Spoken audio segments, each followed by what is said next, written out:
আসসালামু আলাইকুম প্রিয় ভিউয়ার্স। এই ভিডিওতে আপনাদেরকে দেখাবো আপনারা কিভাবে কোনো ওয়ার্ড ফাইলকে পিডিএফে কনভার্ট করবেন। তো এর জন্য আমি একটা ওয়ার্ড ফাইল ওপেন করলাম। তো ওপেন করার পর আমি দেখেন এই ফাইলটাকে আপনাদেরকে পিডিএফ করে দেখাবো। এটা হচ্ছে একটা ওয়ার্ড ফাইল। সো আমি এখন এটাকে পিডিএফে কনভার্ট করব। তো তার আগে বলে নিই, আপনারা যারা মাইক্রোসফট ওয়ার্ড 2010 থেকে পরবর্তী ভার্সনগুলো ইউজ করছেন, আপনারা আমার দেখানো এই পদ্ধতিতে পিডিএফ করতে পারবেন। কিন্তু 2010 সালের পূর্ববর্তী যে ভার্সনগুলো, সেগুলোতে মাইক্রোসফট ওয়ার্ড থেকে পিডিএফ কনভার্ট করার যে সিস্টেমটা একটু আলাদা। তো আমি ধরেই নিলাম আপনারা সবাই 2010 থেকে শুরু করে পরবর্তী ভার্সনগুলো ইউজ করছেন। তো দেখেন, প্রথমত আমি একটা ওয়ার্ড ফাইল ওপেন করলাম। তো এই ওয়ার্ড ফাইলটাকেই আমি এখন পিডিএফ কনভার্ট করব।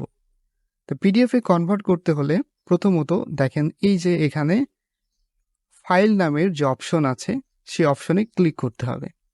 তো ক্লিক করার পর এখানে দেখেন অনেকগুলো অপশন আছে। এই অপশন থেকে সেভ অ্যাজ, এই সেভ অ্যাজ অপশনে ক্লিক করতে হবে। সেভ অ্যাজ অপশনে ক্লিক করার পর আপনারা আরও কিছু অপশন দেখতে পাবেন। তো এইখান থেকে আমি ব্রাউজ অপশনে ক্লিক করলাম। ব্রাউজ অপশনে ক্লিক করলাম কারণ হচ্ছে আমি ফাইলকে ব্রাউজ করলাম, অর্থাৎ আমার যে ফাইল, সেই ফাইলগুলোকে ব্রাউজ করলাম। আমি এই যে ফাইলটাকে পিডিএফ করব, সেই ফাইলটা আমি কোথায় সেভ করব, এটার জন্য আমি ব্রাউজ করলাম।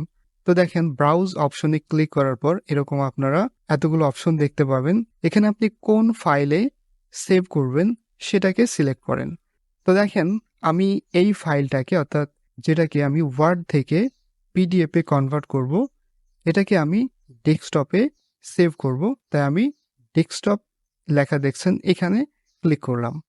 ক্লিক করার পর দেখেন এখন বলছে যে এইখানে আপনার ফাইল নেম, মানে হচ্ছে আপনি এই ফাইলটাকে কি নামে সেভ করবেন। তো আমি একটা কোনো রকম নাম দিলাম, এই যে একটা চিহ্নিত করার জন্য একটা নাম দিলাম। পরবর্তীতে দেখেন এখানে বলছে যে সেভ অ্যাজ টাইপ, অর্থাৎ এই ফাইলটাকে আপনি কোন ফাইল হিসেবে সেভ করবেন। এখানে আপনারা জাস্ট ক্লিক করবেন। ক্লিক করার পরে দেখেন অনেকগুলো অপশন চলে আসবে। এই অপশনের মধ্যে থেকে এইখানে দেখেন পিডিএফ। তো আপনারা পিডিএফ করতে চাইলে এই পিডিএফ অপশনটাতে ক্লিক করবেন। তো ক্লিক করার পর এখন জাস্ট এই যে সেভ অপশন দেখছেন, এই সেভ অপশনে ক্লিক করুন। ক্লিক করার পর দেখেন এই ফাইলটা কিন্তু পিডিএফে কনভার্ট হয়ে গেল। আপনারা এখন চাইলে এই ফাইলটাকে প্রিন্ট করতে পারেন। তো ভিউয়ার্স, আমি আপনাদেরকে দেখালাম কিভাবে খুব সহজেই যে কোনো ওয়ার্ড ফাইলকে পিডিএফে রূপান্তর করবেন বা পিডিএফে কনভার্ট করবেন। আই হোপ এই ভিডিওটি আপনাদের অনেক উপকারে আসবে। সো প্লিজ সবাই আমার চ্যানেলটাকে সাবস্ক্রাইব করবেন এবং নতুন ভিডিওর নোটিফিকেশন পাওয়ার জন্য পাশে থাকা বেল আইকনটি ক্লিক করবেন।